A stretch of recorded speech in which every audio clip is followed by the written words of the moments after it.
Have any what books would you recommend for the listeners? I I'm know glad that you said that. I was going to mention a couple and ask if I know if we had Chun had mentioned on the read first. them.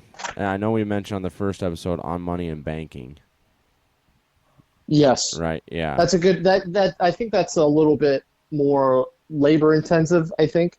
So I think, a lot of times to be honest, I quite often I find reading about money very boring. As much as I like money, Yeah. but reading about it can be very dry. And I mean, Murray Rothbard's treatment on it is pretty intensive. There are some other ones out there. I'd have to send you. Maybe I can send you a note. Economics I could, in One Lesson by Henry Hazlitt. that's one of the Oh. best to start with. Absolutely one of the Okay. best books. Yeah. There you go. Yeah. Good. But from an anarchist perspective, I would suggest starting with the Anarchist Handbook.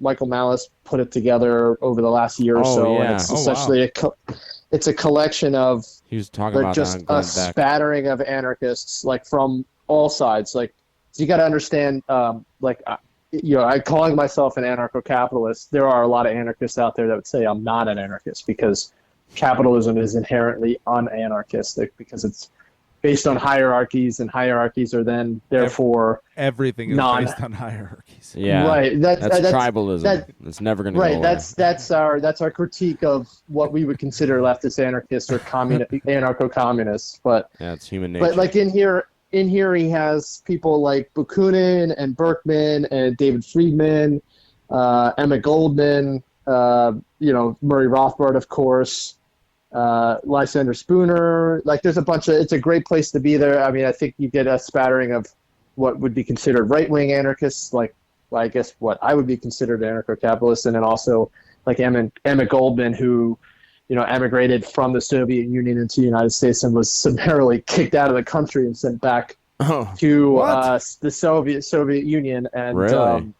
yeah, Wow. and because she was she was like a fan of, she was a Marxist, so Oh, she okay. believed in communism, but she didn't believe in the state. Goddamn commies. She didn't believe in the state. Right, which communists Neither do I. inherently, if they believe in their own theory, then they are anti-state. But it's just funny how it never quite gets there. But so when when she went back to the Soviets, she was just horrified by what was going on there with Lenin and Stalin and everything. And Oh, man. but Yeah. I So think she's an that's the interesting read, story. too.